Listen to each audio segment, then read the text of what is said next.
सिंध जो निहायत मानवारो निहायत अहम सुघड़ जिनजो नालो आहे खलील खोसो महफिल जो रंग न फ़क़त वधाईंदो उन जी सूह में इज़ाफ़ो कंदो पर अवां खे दाद ॾियण ते बि पंहिंजे लाइ मजबूर कंदो। ऐं गुज़ारिश कंदुसि त जनाब खलील खोसे साहब जिन खे हिते पाण अचनि ऐं अॼोकी हिन महफ़िल में पंहिंजो रंग पंहिंजी सुघड़ पाए। मियां शाह इनायत जी शाइरी आहे जबल के हवाले से सुरदेसी तो ऊना घोना घाटियों जित आला जाला लक जहरी बहरी बाज भरण में चलियो पाइन चक नयूं निकूं नूंदड़ा अड़नूं आमा अक मझा उकंड इनात चए हली कारण हक जित झोला लगन झक उत फेरी जवाब फकीर ते मियां साहब जो पैताई तो राकस रिकस गट गव गयर गोर खर लक लस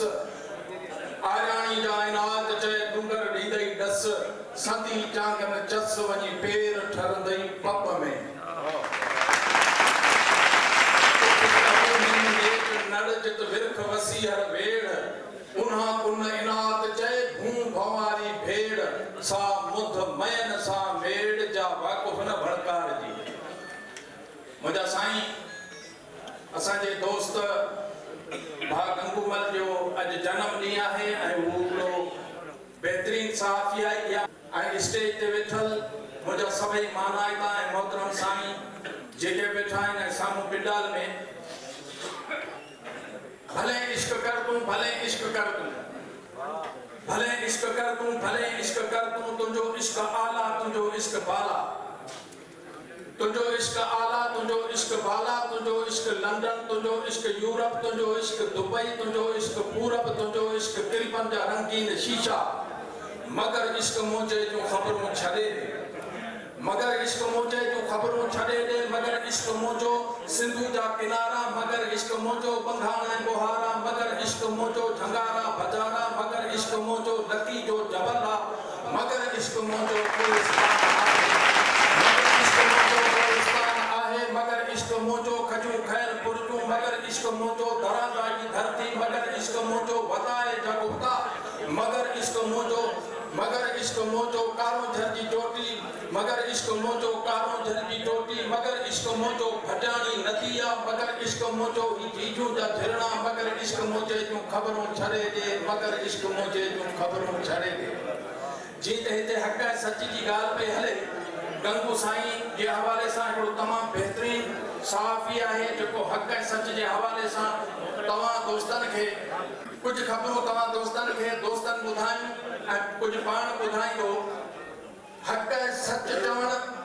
तमामु ॾुखियो कमु आहे। असां शाइरी में महबूब जो अदाऊं ज़रूरु पेश कयूं था महबूब जूं अखियूं कन नक चप पर ही असांजी महबूब धरती आहे हिन धरती ते जेके कीस थियनि था उन जे लाइ हक़ ऐं सच चवण वारा के माण्हू हूंदा आहिनि छो त गंगूमल हिन जे लाइ हिकिड़ो पहाको बि सिंधी में मशहूरु आहे त गंगू जे गोड़ जी खावत खे ख़बर सो मुंहिंजा साईं ही जेको माण्हू आहे हक़ ऐं सच पियो लिखे तंहिंजे करे असांखे हक़ ऐं सच जी बि ॻाल्हि चवणी पवंदी त हिते नाला विकामन था तुंहिंजा नाला विकामन था मुंहिंजा नाला विकामन था नदियूं नाला विकामन था हिते नाला विकामन था अञा ताईं न मां सम्झी सघियसि के राज़ रिंदनि जा अले छो महकदे में पुरकशिश प्याला विकामन था हिते नाला विकामन था विकाणा की न की हरगिज़ कैद जे पंध ससवी जा